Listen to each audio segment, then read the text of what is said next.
What does it mean to be a loving witness? And how can we apply this concept of the loving witness to our lives to bring about more harmony, to stop giving our power away to the things outside of us that pull us through triggers or challenging emotions, and begin to explore the world with a more open heart and from a space of deeper curiosity and seeking to understand and seeing the alchemy in that process and how the world begins to shift as you need it in that way. My name is Natalie, here with the Wild Nature channel.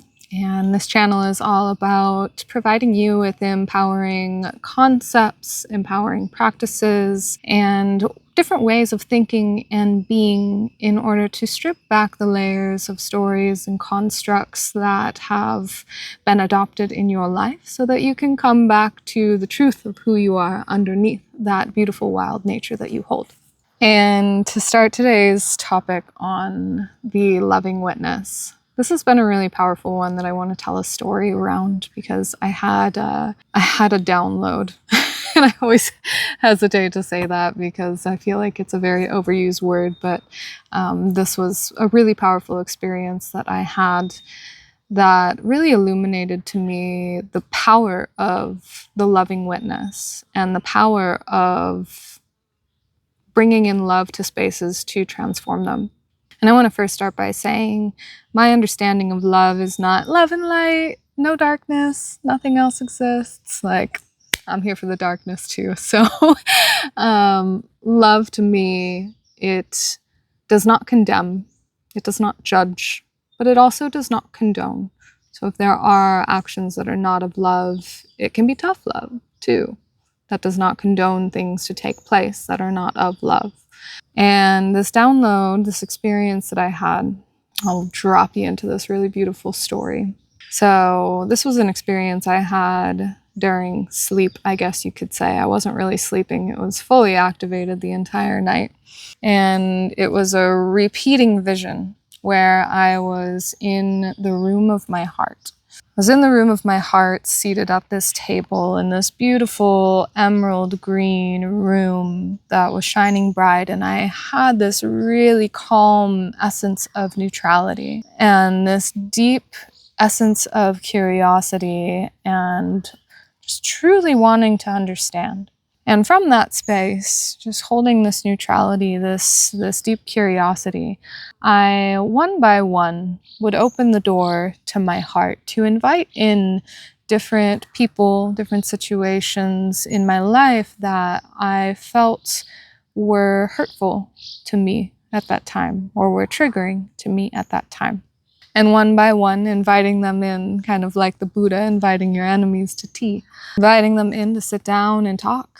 And just allowing them to tell their story, allowing them to be heard, and really with the intention of going to the root, and not from a place of any judgment, but just truly wanting to know, like, what was the root of the action that took place? What was the feeling that led to that action that took place? And as I had these conversations and they deepened in this room of my heart, I would find that as soon as I touched the root and I listened and I saw the person, I witnessed them without judgment, but just from a place of love and neutrality. As soon as I reached that root, this vision of a DNA double helix would come shooting out from that person or situation, out of them, out of the room of my heart, and then one by one, the little ladder rungs of the DNA would just click, click, click, click, click, click, click, back into place. And then go back into the person or situation that I had invited into the room of my heart. And as soon as I did that, there was this understanding. Harmony took place, or harmony was restored, rather. And that person would get up and leave. And then the next person, next situation would come in. And one after one, I was finding that these things in real life that I was going into story around this person and their corruption, or that they're doing this because they're a bad person, or this and that and right and wrong and all of these things, is that through the loving witness, I was able to rebalance this idea of corruption and actually bring everything into true harmony. And so I tell that story, that download, because I feel like it's really powerful visual representation of this concept of the loving witness. And for me, the loving witness, there is no right, wrong, good, bad. The loving witness holds the space of accepting all that is. There's no label, there's no judgment, there's no saying you're the villain, you're the victim, you're the hero. It's just a central, neutral point that sees, witnesses, and accepts all that is as it is. The loving witness has this deep understanding that when you zoom out to gain a greater perspective, you see that every instance of darkness, every instance of grief, every instance of pain and suffering in your life actually unfolded to the greatest lesson. And so the suffering, yes, it's challenging. The pain, yes, it hurts.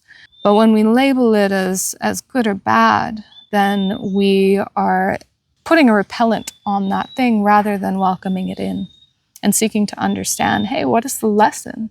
What is the teaching that you have here to show me? And when we're able to kind of step back, zoom out, step into the space of our heart and seek to understand everything in our lives, approach the light in the same reverence that we approach the dark with, and vice versa, rather than saying that one is good or bad, right or wrong. How can we truly seek to understand all that is and understand what is this now moment telling me, teaching me, informing me of? How is it supporting me?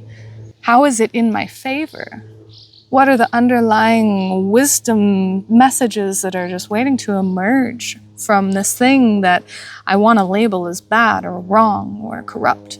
And when we begin to move into this space, not only do we change the way that we see the world, but through being the loving witness to others, through being able to hold this deep space of curiosity, we reach a root with people. We're able to actually go into the depths of the wound or the experience or the feeling that created the action, that created the response.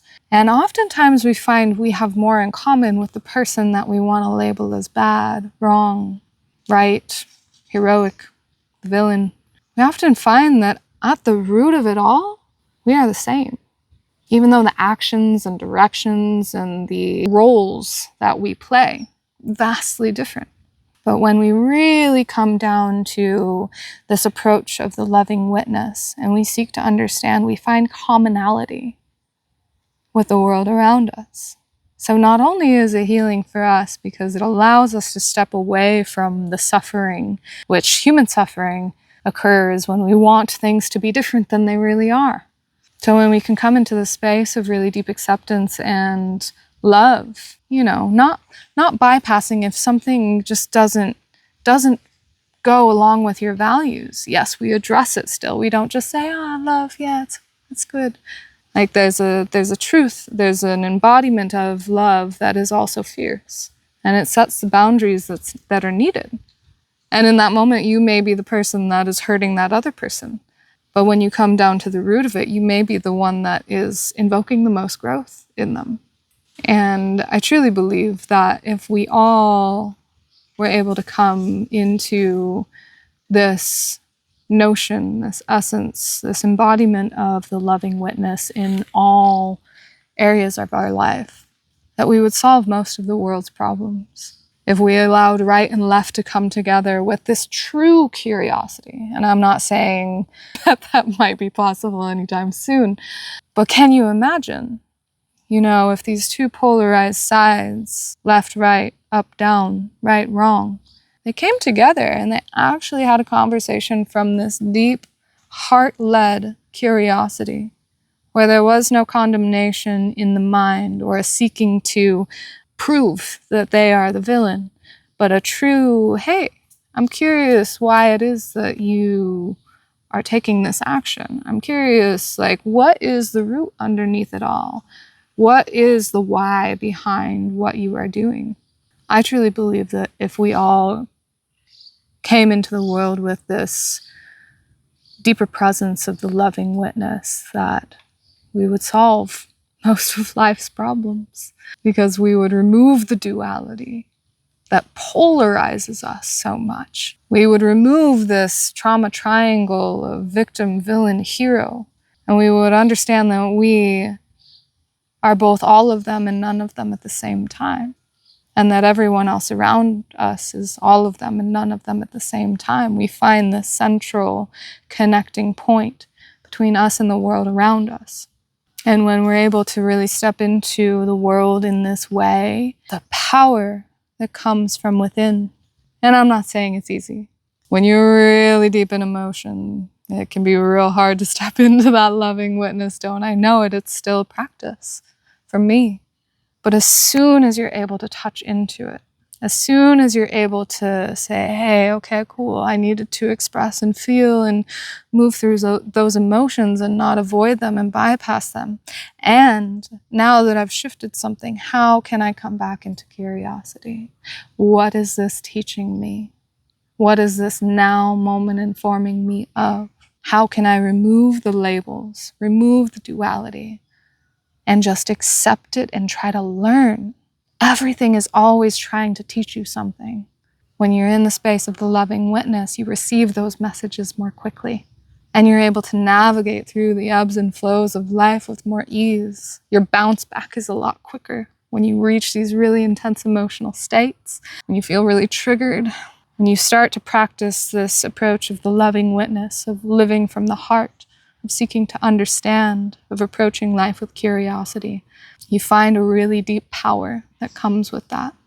Like a tree that roots down so deep into the ground when the wind is brushing everything else away and making everything else fly, that tree is still firmly rooted. Yeah, its leaves get a little ruffled, but you stay rooted, you stay strong.